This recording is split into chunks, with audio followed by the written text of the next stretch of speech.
오늘 우리가 읽었던 말씀에 지혜를 하나님께서 멸하시고 총명을 폐하리라고 얘기하고 계십니다. 이 헬라 사도 바울이 활동했던 당시에 이 헬라 시대에는 이 지혜를 아주 우선시했죠. 성경에 나오는 이 지혜랑은 좀 다릅니다. 그래서 소피아라고 하는데 현명한 지식이라고 노련한 지식이라고 하는 이 세상적인 지식을 얘기합니다. 당시 헬라 사람들은 이성과 철학을 되게 중심적으로 아주 생각하고 또 사고하고 또 그런 것을 자랑하는 걸 좋아했죠. 그래서 당시 헬라 시대에는 이 수사학과 철학이 발달되었습니다. 그래서 오늘 이 나오는 이 지혜는 인간 중심적이고 이성적인 그런 이 철학을 얘기하는 것입니다. 그래서 이 지혜가 하나님께서는 그 지혜 있는 자를 멸하신다, 또 총명을 폐하신다라고 얘기하고 있습니다. 왜 그럴까요? 왜 하나님께서는 지혜를 멸하고 총명을 폐하신다고 얘기하고 계십니까? 이것은 이제 구약의 하나님을 경외하는 이 호크마랑은 다른 지혜이기 때문입니다. 하나님을 경외하는 지혜가 아닌 인간 중심적인 이성적인 그런 지혜이기 때문에 하나님께서는 이 지혜를 폐하신다는 것이죠. 하나님께서는 이 교만한 자를 싫어하십니다. 이 잠언의 말씀에 보면 교만은 넘어짐의 선봉이요 패망은 멸망의 앞잡이라고 이렇게 얘기하고 있지 않습니까? 그래서 하나님께서는 이 겸손한 자를 하나님께서 들어 쓰신다고 이렇게 얘기하고 있습니다. 겸손한 자는 달리 말하면 어떤 사람을 우리가 겸손한 자라고 얘기할까요? 바로 절대적으로 하나님을 의지하는 사람. 할렐루야. 어떤 사람이 겸손한 자라고요? 절대적으로 하나님을 의지하는 사람. 그 사람이 바로 하나님께서 쓰시는 사람, 하나님께서 함께 하신 사람. 근데 이 헬라 철학은 인간 중심이, 인간이 잘났다고 하는 거죠. 그래서 자기 스스로 하나님 앞에 하나님의 영광을 가리고 하나님의 자리에 앉는 그런 인간의 교만을 심판하시겠다는 것을 얘기하고 계십니다. 그래서 하나님을 떠난 그 헛된 지혜를 파기시키고 또 교만을 꺾기 위해서 하나님께서 오늘 이 19절에 이렇게 말씀하고 계시는 것입니다. 계속해서 20절에 얘기하고 있습니다. 지혜가 어디 있느냐, 선비가 어디 있느냐, 변론가가 어디 있느냐라고 이렇게 묻고 있죠. 이게 사도 바울의 이 수사학적인 표현입니다. 자기가 질문하고 자기가 답하는. 그래서 당시에 이런 수사학적인 이런 것을 통해서 청중을 일깨우는 거죠. 그래서 지혜가 어디 있느냐, 선비가 어디 있느냐 이렇게 얘기하면서 하나님께서 이 세상에 지혜를 미련하게 하셨다라고 하는 것입니다. 우리가 이제 앞서 살펴본 18절에도 이렇게 얘기하고 있지 않습니까? 십자가의 도가 멸망하는 자들에게는 미련한 것이요 구원을 받는 우리에게는 하나님의 능력이라고 했어요. 멸망을 당하는 자들에게는 십자가의 도는 미련하는 것이라고 했습니다. 그래서 계속해서 22절에도 이렇게 얘기했죠. 유대인은 표적을 구하고 헬라인은 지혜를 찾으나 우리는 십자가에 못 박히신 그리스도를 전하니 유대인에게는 꺼리끼는 것이요 이방인에게는 미련한 것이라고 했어요. 그래서 유대인에게는 꺼리끼는 것이요 이방인에게는 미련한 것이라는 것이었어요. 십자가의 도가 사실은 이제 유대에게는 꺼리끼는 것이죠. 왜냐하면 십자가의 형벌, 십자가의 죽음이라는 것은 꺼림칙한 것이죠. 사실 자신이 유대인들이 자기가 못 받게 해달라면서 그 피가 자기의 머리로 돌아오겠다. 그래서 사실은 이 유대인들에게는 어떻게 보면 주범이지 않습니까? 예수 그리스도를 십자가에 못 박게 한. 그래서 메시아를 인정하지 않는 그런 거리끼는 것이라는 거죠. 그리고 이방인들에게는 미련한 것입니다. 어떻게 그 십자가라는 것이 구원을 일으킬 수 있느냐?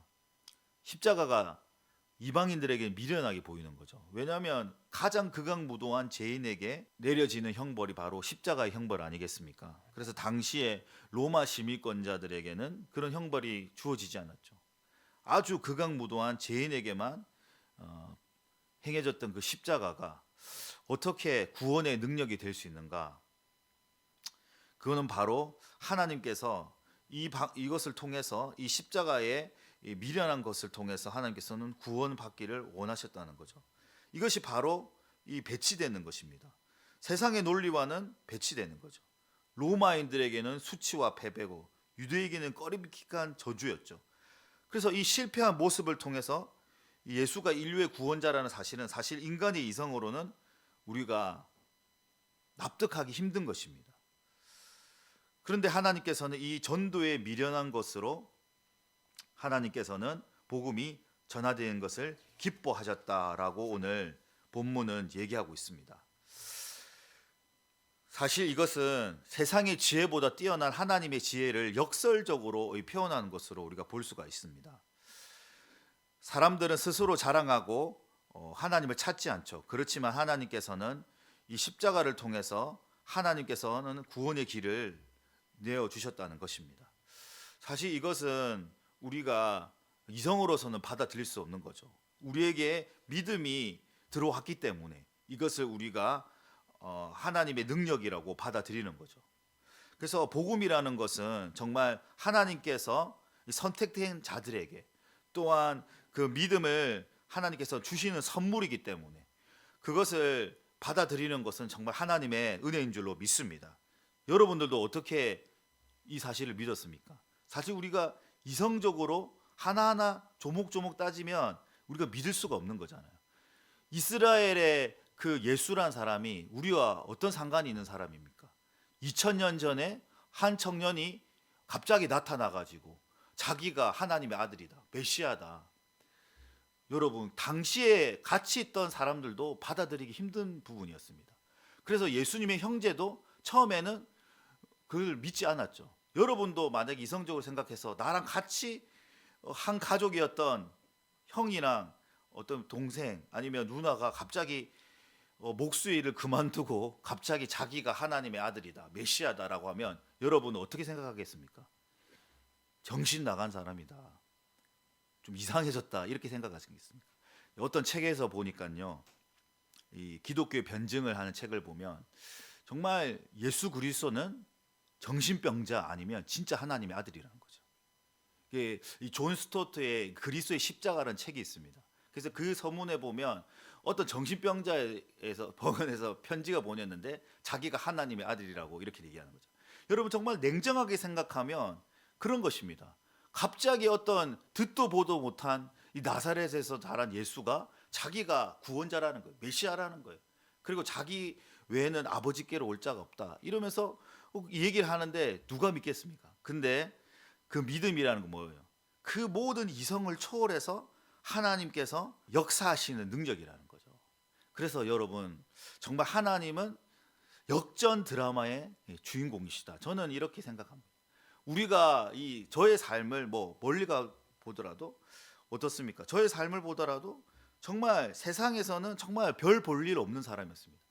학교를 다닐 때도 공부를 잘한 것도 아니고 운동을 잘한 것도 아니고 전혀 사교성도 없고 관계를 맺지 못하는 정말 소외되고 정말 외로운 인생이었는데 교회 선생님께서 저희 집에 방문해가지고 전도해가지고 정말 이 교회에서 하나님의 사랑을 받고 이렇게 신학을 공부하게 돼 목사가 되지 않았습니까?